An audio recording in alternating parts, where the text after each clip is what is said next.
You've tuned into The Seed, brought to you by the Staley Credit Union and Vieweg Real Estate.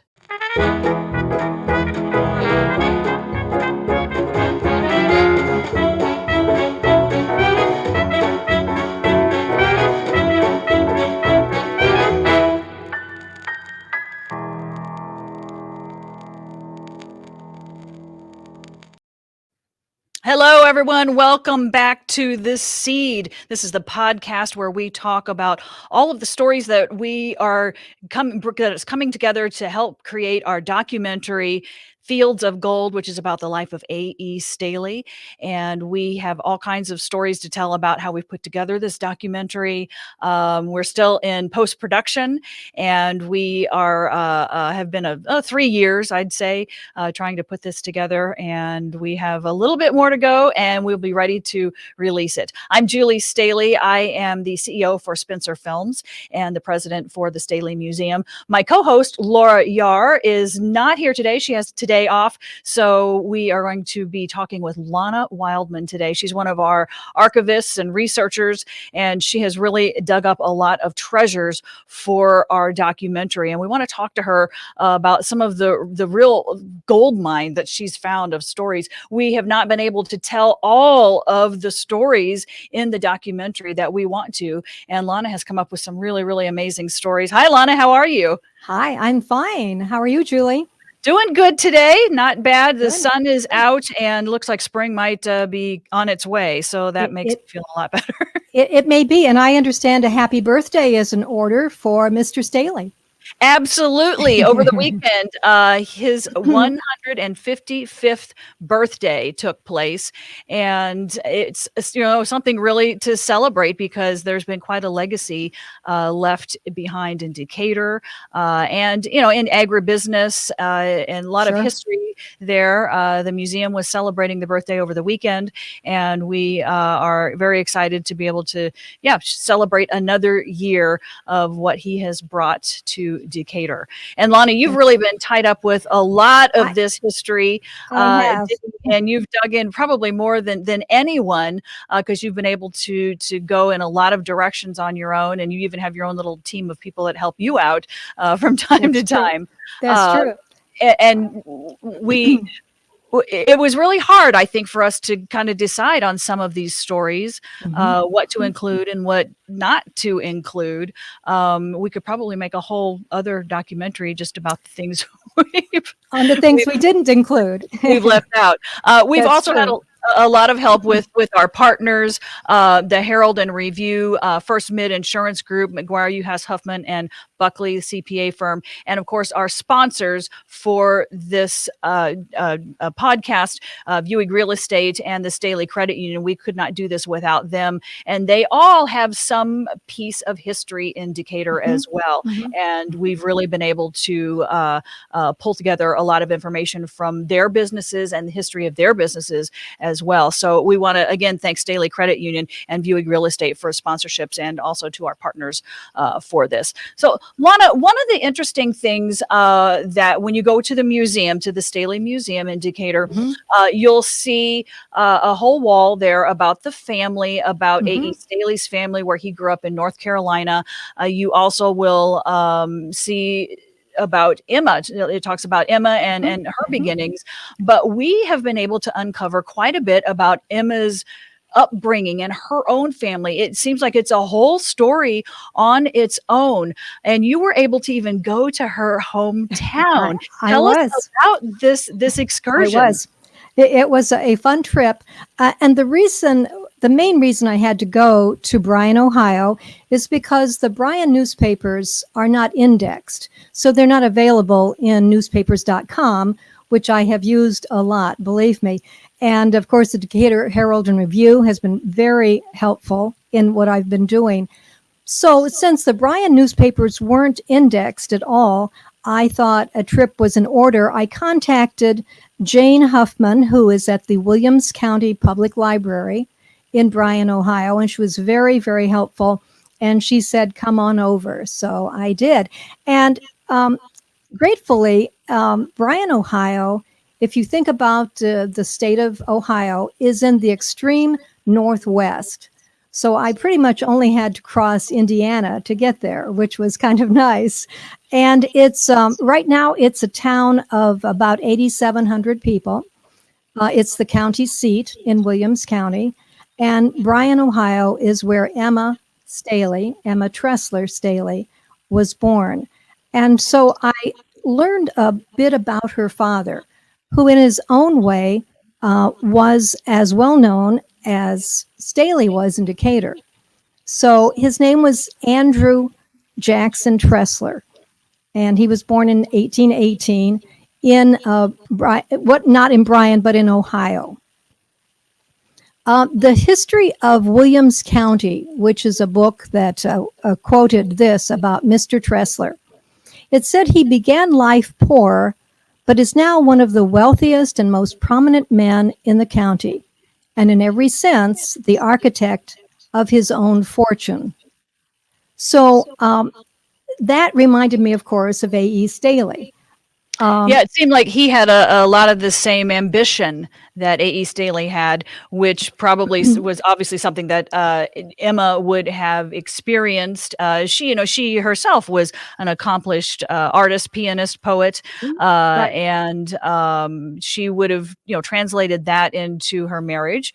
And she saw the ambition that A.E. Staley had and knew that he could do anything because her father really was limitless on the things he did. He did quite a few prominent things. It was interesting because A.E. Staley was obviously a born salesman. I think we all know that. He knew that. It was very obvious. And so that's what he did his life, and then of course started his starch business. On the other hand, A.J. Tressler seemed to be a jack of all trades. He became wealthy, but he did it differently. He did so many things. For example, he taught the very first school established in Bryan, Ohio. He came there in 1839 to Williams County, and then he bought lots in 1840 when Bryan was platted. He taught school, the very first one. He studied law and edited a newspaper. He administered estates and was known as being very, very trustworthy. He was engaged in the grocery business with other people. He was appointed the postmaster of Bryan. He became very successful in the dry goods business. He was elected treasurer of Williams County twice. And he could have been elected again, but he said no. He thought twice was enough. He was instrumental in organizing the first national bank and became the first cashier in Bryan at that bank. And then later in 1872, he became the president of that bank. And he kept that position until he died in 1892.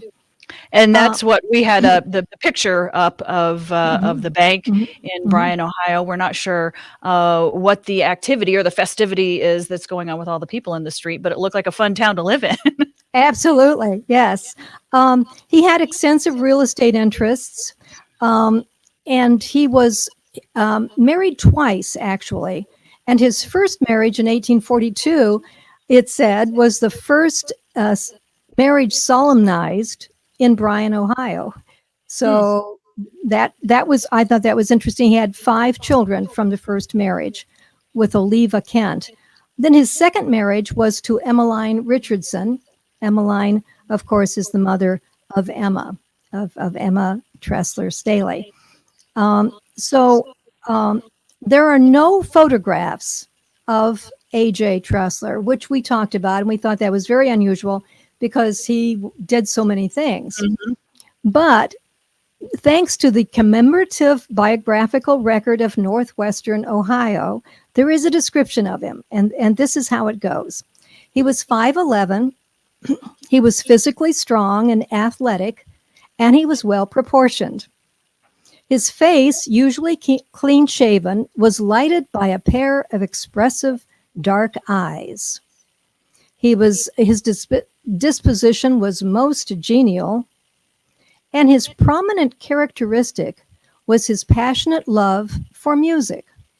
And then it continues that it was doubtless inherited from his German ancestry. Now, why German ancestry would give you a love for music and not Irish or something else, I don't know. But that's what the the commemorative biographical record of Northwestern Ohio said about him. And I thought it was interesting that he was passionate about music, because Emma went on to become a pianist, a very good pianist, and performed. And so I thought, well, he passed that on. Now, Emma was only 17 years old when her father died in 1892. Yeah, he was not there when she married A.E. Staley, which is sad, Correct. but that is what happened. She did not have her father at that time, so That's she true. probably really looked forward to starting her own life with someone who was as ambitious as her father was. I'd say type A personalities all around. Yeah. As I learned more about Tressler, I wondered about how the two men would get along, the father-in-law and son-in-law. And I think they probably would have liked each other. They would have, I think, understood. I think they could have swapped stories about how they got where they were. Oh, absolutely. I think that he could have given A.E. Staley some advice because A.E. Staley's father was a farmer, so he didn't, get out from the farm too much. Didn't have time to get out and do anything. So, being more worldly, Mr. Tressler would have definitely been able to be a support. And what's interesting is, we've seen read descriptions of both men as being genial. Both of them had a very friendly, approachable disposition, which is what you need to be able to, get as far as each of them did. And especially back then, your reputation and your character were what everything was based on. So yeah, it's a little sad that they probably would have really, really liked each other. So I'm sure that there were a lot of things in her father that she saw in A.E. Staley, and it made a really. I think so. I think so too.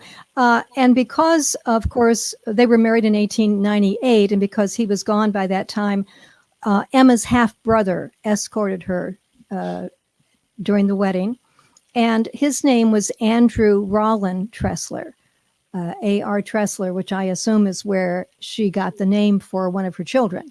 Exactly. A.E. Staley had two sons, A.E. Jr., who they called Gus, and then they had they called him Rollin. He was Andrew Rollin Staley. So and he was the younger brother. So Gus, as many people know, went on to run the company after A.E. Staley passed away for a few decades. So he was there for quite a while. So yeah, there just is a lot of parallel there between A.E. Staley and Mr. Tressler. So I think it was kind of a meant to be situation. It was. Yeah, very, very, very rich history. And one of the businesses that have a rich history in Decatur, Vieweg Real Estate, they are very proud to support Decatur and its rich history. They not only help people buy and sell residential and commercial real estate, they enjoy connecting them with the community that we all very much love.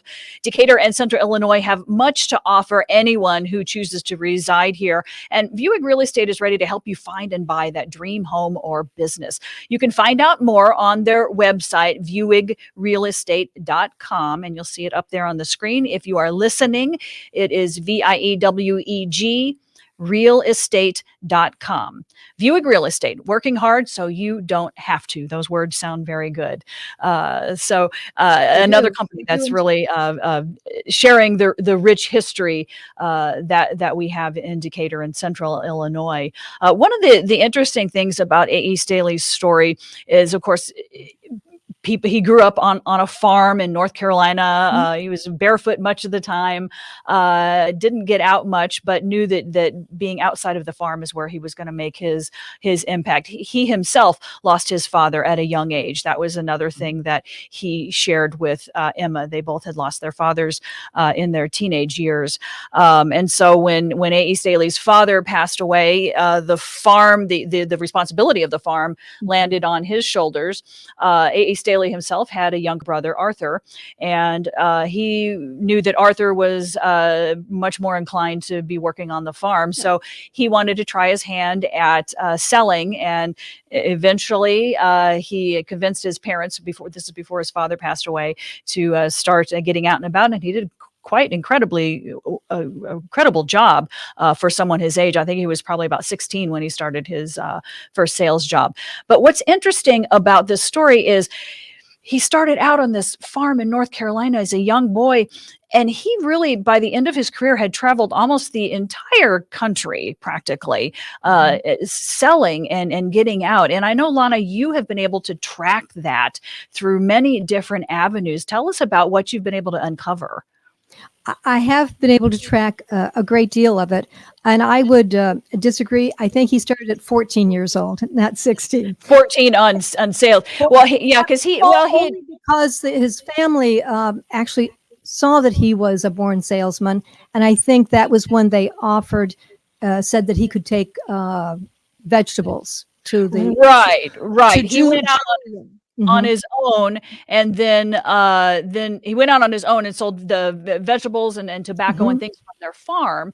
And he had gotten a job in Greensboro with a hardware store, and that didn't end very well. So but he was just in the back unloading things. He wasn't on the sales floor, and so he knew that's not where he was needed. So it was a little bit longer before he actually got out and about selling for other companies and getting a job working for other companies. But he did start at a much younger age before his father passed away to get out and just sell and show that he could sell. Because he left the first time, he left with a wagon full of vegetables, and he came back and it was completely empty, and they couldn't believe it. And so he was successful right from the start, and he knew that, and he knew himself very well. That's one of the attributes that he has that I don't know that people are able to pick up, but he really knew himself very well and knew what his limitations were, which weren't a whole lot. There wasn't anything he wouldn't try. Yes, and once he starts, I mean, at 14, how many people could do that and actually go and sell those things and put himself out there? But it seems like to me, once he started that, he was on the road. I mean, even though he came back and he had the failed job in Greensboro at that hardware store, but it seems like his brain, his mind, his thinking was on the road. He knew at that point he could do it. And so once given the chance, of course, the first thing I think we understand he sold was tobacco. I mean, he worked for Block Brothers, which sold mail pouch tobacco. I think most people have seen mail pouch ads on the sides of barns and that sort of thing. I think mail pouch still exists as far as I know. But that was his first selling job. That was out of Wheeling, West Virginia. And he sold to storekeepers, country storekeepers, mostly, I think, in North Carolina, South Carolina, Virginia, and Tennessee. So there, of course, he starts in North Carolina, and so he goes that direction. In 1891, I can put him in Washington, D.C., at the photography studio of C.M. Bell, and he's having his photograph taken professionally. So he was back there again in 1894. And once again, he had pictures taken. He was 24 in 1891, successful, looking very successful in the photographs. And then back again in 1894, at least we can put him there doing that. In the meantime, also in 1893, I can put him in South Carolina at the Hotel Harney. We know he's from Chicago. At that point, he was working for Price Baking Powder, and they were headquartered in Chicago.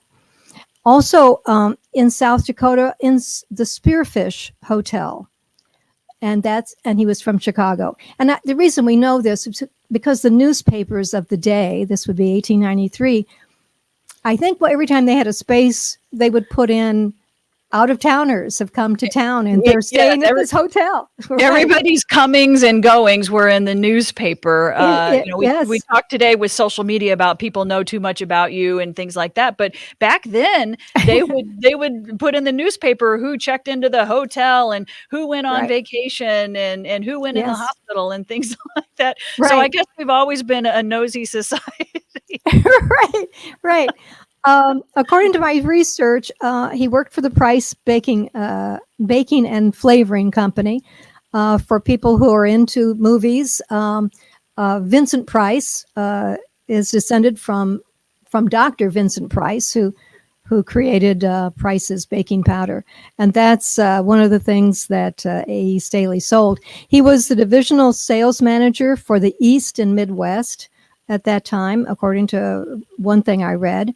So he was traveling obviously farther and farther west. Also in 1893, I can put him in Minnesota at the Nicollet Hotel in Minneapolis. And there was a blurb there about his selling flavorings and that sort of thing. I can see him like in the lobby of the hotel talking with the other salesman or something. Anyway, it got into the newspaper. Right. He loved to talk to people. And what stories he had to tell, I'm sure.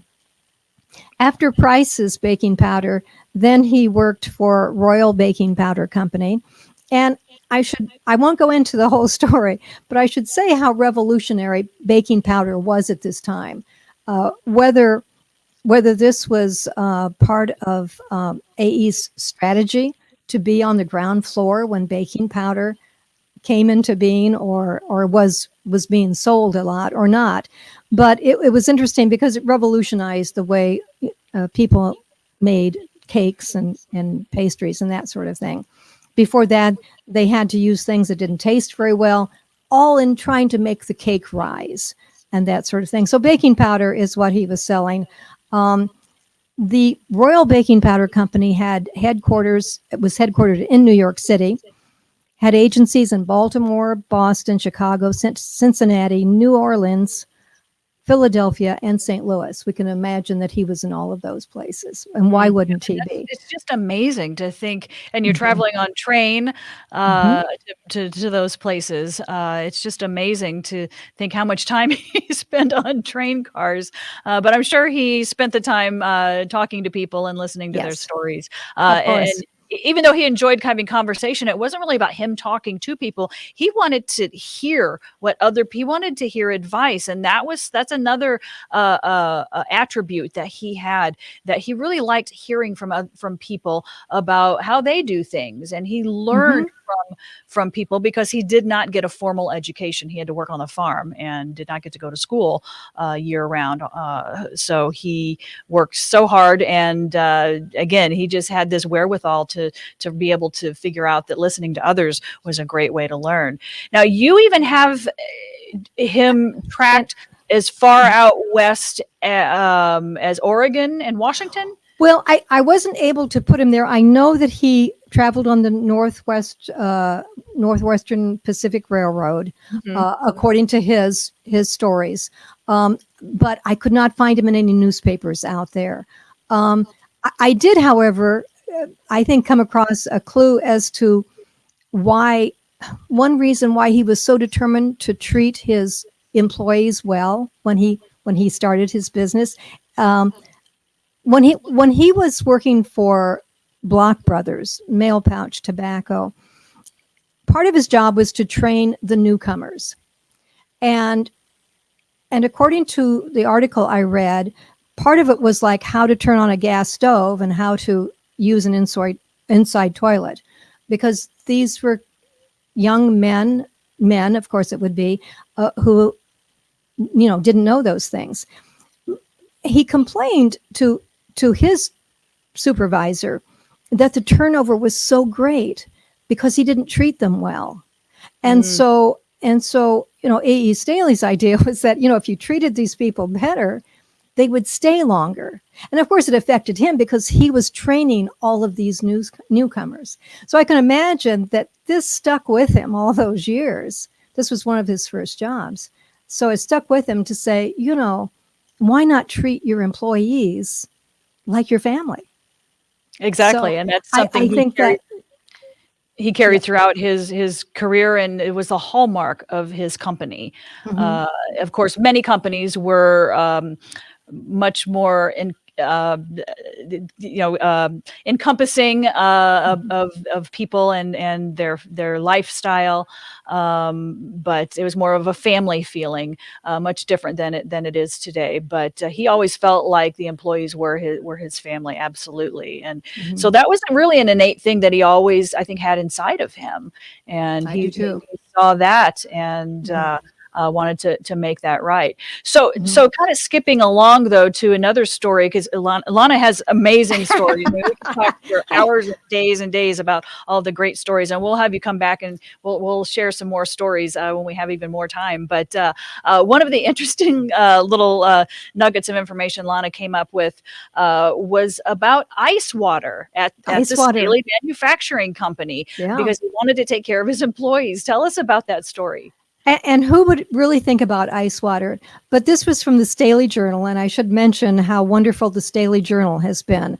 Um, I think several companies at that time had a publication for their employees, but this one is so useful. This was from 1925, and it talks about drinking water for all of the people in the plant. And in the summer, from May 1st until October 1st, when it was the hottest, and we know how hot it can get here in central Illinois, they used 5 tons of ice each day to cool the water. 5 tons of ice, which was enough to fill the refrigerator, or actually the ice boxes back then, of 200 families in Decatur. The ice was brought in by truckloads, and it was stored in their own ice box.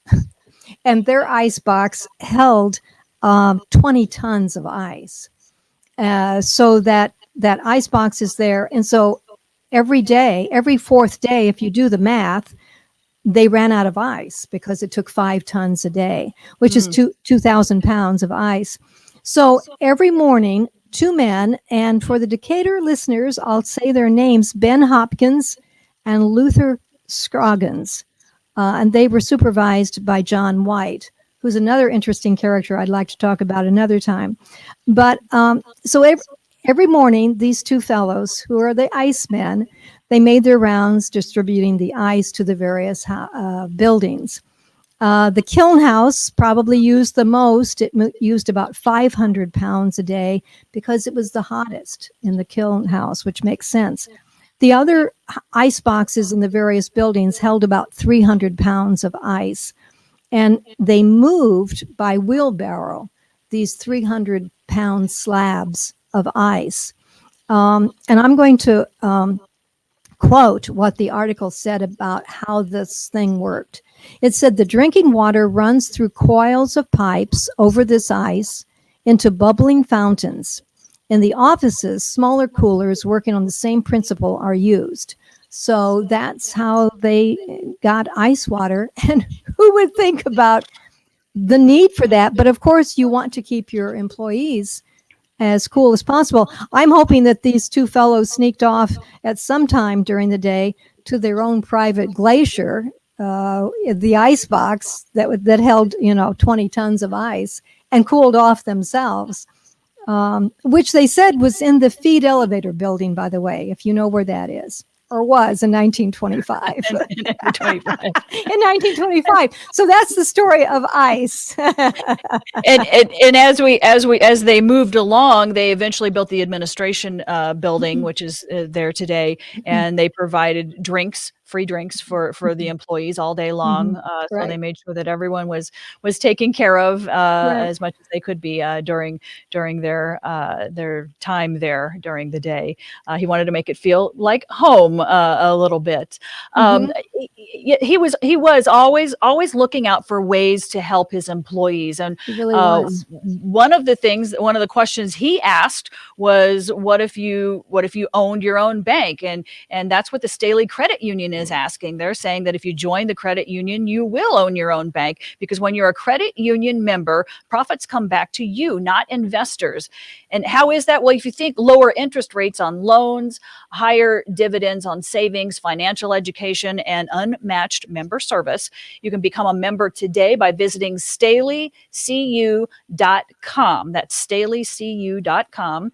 And this institution is not federally insured by Member Choice. It's proudly insured by American Share Insurance. And the credit union, we do talk about in the documentary. Our next podcast, which drops on March 15th, we are having Jim Slade from the Staley Credit Union join us, and he will be talking a lot more about that history and how that got started. But Lana, you have been able to uncover a lot of detail about that credit union. Yeah, I don't want to step on the toes of the people next time, the next podcast, but probably they won't mention Edward Filene. He was a millionaire philanthropist who from Boston. I don't know if you've heard of the Filene department stores, Filene's. Mm-hmm. That was him. His father, I think William was his name, actually started that. But Edward traveled a lot around the world and came across these ideas about credit unions. The idea of a credit union. He wanted to use some of his money to spread the word, because even when you have a good idea, you have to get the word out to people. Absolutely, advertising, word of mouth. Yes, and they didn't have the internet back then. So how to do that? Well, until he ran into Roy Bergegren, he had a hard time. But this Roy Bergegren, with a very difficult last name, actually gave up a lucrative law business to devote his life to the promotion of the credit union movement, and so helped with the resources of Edward Filene. He was able to do this. In August of 1930, Mr. Bergegren found himself talking to 150 Decatur credit union members. There were 4 credit unions in Decatur at that time, and they were at a dinner, and it was being held in the cafeteria, of course, at the administration building of the Staley Manufacturing Company. So I want to give just a quote from Mr. Bergegren. How is that spelled, Lana? Well, it's Bergengren. Oh, that is an interesting. Yes, there could be some soft G's going on. Could be one soft, one hard G. Who knows? But evidently, he was willing to give up his law practice to push this idea of credit unions. One quote from him was, "The credit union is the greatest social agency in the country today to help the average man to be of the greatest service to himself." You controlled your money. It could help you. So Mr. Bergegren was at this dinner, and he wrote a story about it in The Bridge, which is a national credit union publication. It was in 1930. And this is what he said. "Incidentally, this credit union operates in what is probably the finest administration building connected with any industrial unit in the world. That sounds like exaggeration, but if you think so, visit the plant of the Staley Manufacturing Company in Decatur." So he was very taken with the administration building. And I know it was brand new in 1930. That was the year it was built. Brand new. Mm-hmm. Yeah. So he thought it was just I started to say cat's meow, but maybe I shouldn't say that, because unless you're from 1930, you may not know what that means. So, but it would be keeping with the period. It's appropriate for that time. Absolutely. Yeah, it certainly is. So the credit union, I mean, it was a great idea, but it had to be advertised. It had to be pushed. And that's what Filene's money did, and Mr. Bergegren did. So, Well, thank yeah. you to both of them Mhm, for just having that foresight to be able to look out for people, to mhm, be able to look out for themselves. mhm, Brand new territory. I'm sure it was it felt risky probably for people to with your money back then. mhm. There weren't a lot of places that you could be assured that it was taken care of. So Right, right. A.E. Staley, Mr. Bergen, Mr. Filene, they all were part of many people who put this together. And again, we will talk much more about this with Mhm. Jim Slade from the Staley Credit Right. Union on our podcast on March 15th. And of course, we do also talk about some of this in the documentary. So much Absolutely. more ahead. Well, Lana, Yes. we thank you so much for joining us, and we will have you back because I know you have an endless amount of stories. It seems like we're already trying to wrap up production here on the documentary, and Lana is still coming to us with the stories. I'm like, Lana, I can't put that in. We already finished that part. Right, So, right. so yeah, we have a whole pile of things that are waiting to be told, and we would love to be able to share those stories much more with the public. So we'll start here with the podcast and go from there. So thank you again, Lana. We really appreciate your I time and enjoyed it. all of Thank you so your much. treasure hunting that you've been Yes. on I for I us. will continue whether you like it or not. I know. It's just natural for you. It is. So Yes. we want to thank all of you for tuning in with us. Again, thank you to Staley Credit Union and Vieweg Real Estate for being our sponsors, and our partners, the Herald and Review, First Mid Insurance Group, and McGuire, Uhas, Huffman, and Buckley. From Spencer Films, the Staley Museum, and the Herald and Review, we thank you so much for tuning in, and we will see you next time. Bye-bye.